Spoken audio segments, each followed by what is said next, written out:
Look around. Everyone is hacking their sleep, microdosing their way to enlightenment, and building spreadsheets for their soul. But honestly, you're just building a highly efficient, incredibly boring cage. I'm Dr. Dude, and welcome to This Explainer. Today, we're tearing down the walls. We are looking at the ultimate circuit breaker for a society addicted to absolute control, the Philosophical Rascal. Here's the brutal truth about what we'll call the spiritual ego.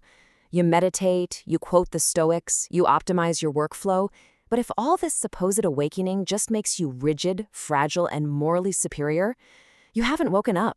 You've just installed a new batch of robot dogma. That is excessive state 1. When systems freeze into absolute order, they get brittle. Eventually, they shatter.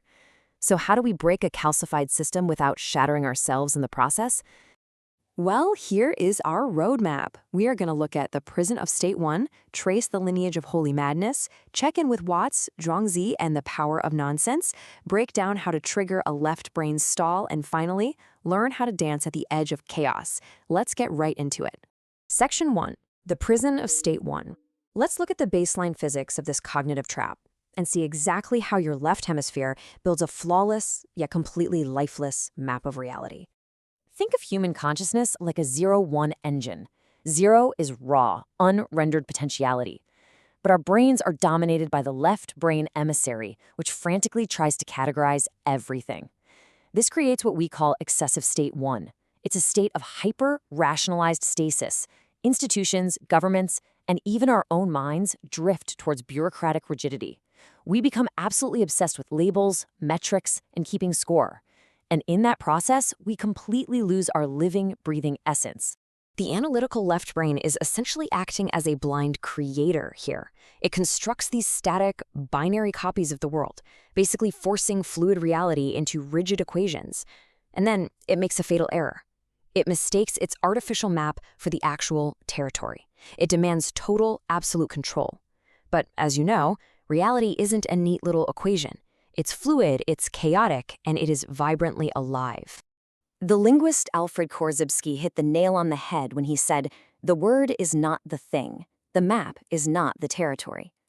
When your intellect frantically tries to capture the living world in a net of rigid abstractions, it just exhausts itself. You end up living in the menu instead of actually eating the meal. Which brings us to Section 2, the lineage of holy madness. To break out of this left brain prison, history actually provided a very specific type of circuit breaker. Enter the rascals who deployed deliberate absurdity. See, this isn't some new age concept. Across millennia and vastly different cultures, we see the evolution of the holy fool. We're talking from ancient Chinese Taoists to Byzantine monks to Russian mystics, right up to 20th century philosophers. These figures intentionally violated social decorum, not because they were crazy, not at all. They did it to force calcified, dying systems back into contact with reality. Take the Byzantine Salos, or Fools for Christ. Back in the 6th century, a monk named Symeon of Emesa walked into his city dragging a dead dog tied to his belt. He threw nuts at the congregation during church and ate meat on Good Friday. The strategy here is pure genius. He feigned madness to completely obliterate the pious, rigid posturing of the state 1 elites, all while secretly healing the sick and comforting the marginalized right under the radar. Over in Russia, this actually became a recognized institution, the Yurodivye. They were basically the only people totally immune from the Tsar's executioners. When Ivan the Terrible marched in to massacre the city of Pskov, a holy fool named Nicholas met him and offered him a piece of raw meat. Ivan recoiled, saying it was a devout Christian and didn't eat meat during Lent.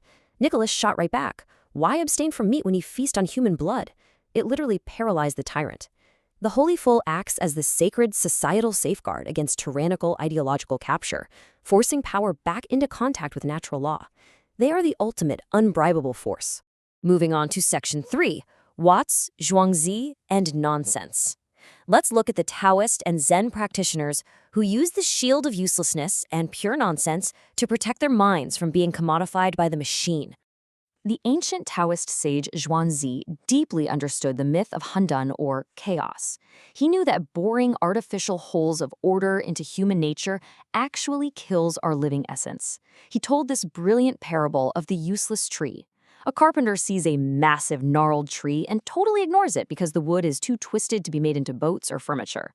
Later on, the tree comes to him in a dream and says, "Hey, If I were useful, I would have been chopped down years ago. Refusing to be validated by society's metrics of utility is your ultimate shield against exploitation. There's another great story where government officials came to Zhuangzi offering him a prestigious court position. He asked them about a sacred tortoise, dead for 3,000 years, kept wrapped in silk in the king's temple.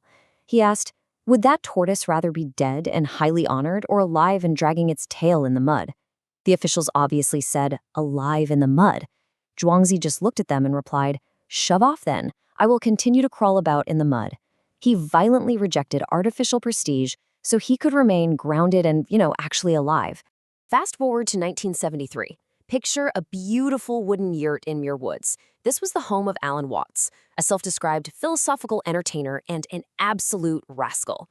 One day, Watts was walking in his garden and just started speaking pseudo-Japanese nonsense syllables to a butterfly, trying to get it to land on his hand.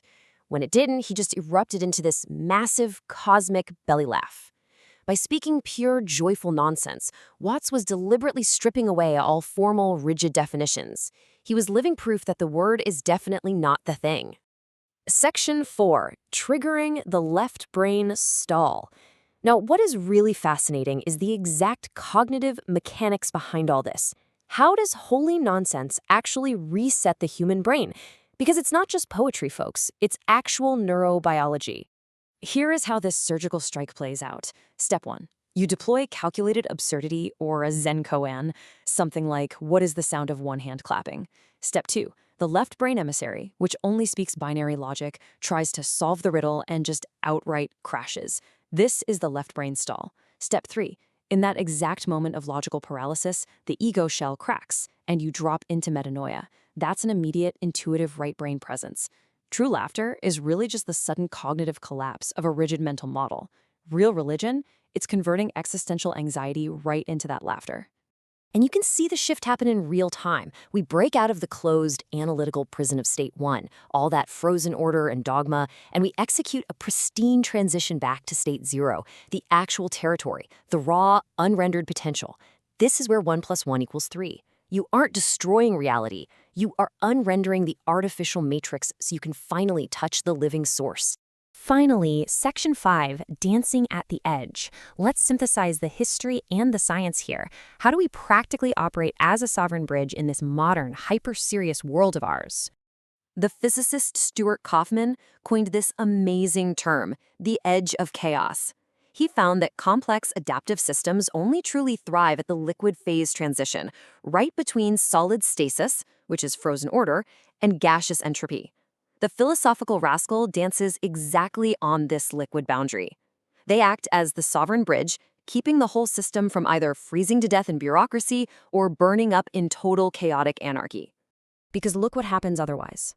When societies become overly hyper-rational and entirely left-brain dominant, they engage in splitting and shadow projection. They take all their own repressed darkness and project it onto a scapegoat, creating this toxic us versus them binary. That is full-blown ideological capture. And it takes the shock of the holy fool, the calculated absurdity of the rascal, to break that binary spell and force society to finally look in the mirror. So here is the ultimate challenge for you. To survive this matrix, you need what we call the 3P rascal shield. Personal, diffuse your own internal anxiety and perfectionism with self-mockery and a healthy dose of cosmic humor. Professional, absolutely deliver contractual excellence at work, but laugh internally at the institutional politics. Become unbribable and unthreatenable. Private, strip the transactional scorekeeping entirely out of your relationships. Will you remain trapped in the solemn ego building a flawless, lifeless map? Or will you execute your true nature with a grin? For the complete blueprint, head over to the research vault at journey.cwx.xyz. Until then, check your seriousness, document the illusion, execute with a grin, stay limber, abide, and keep wandering.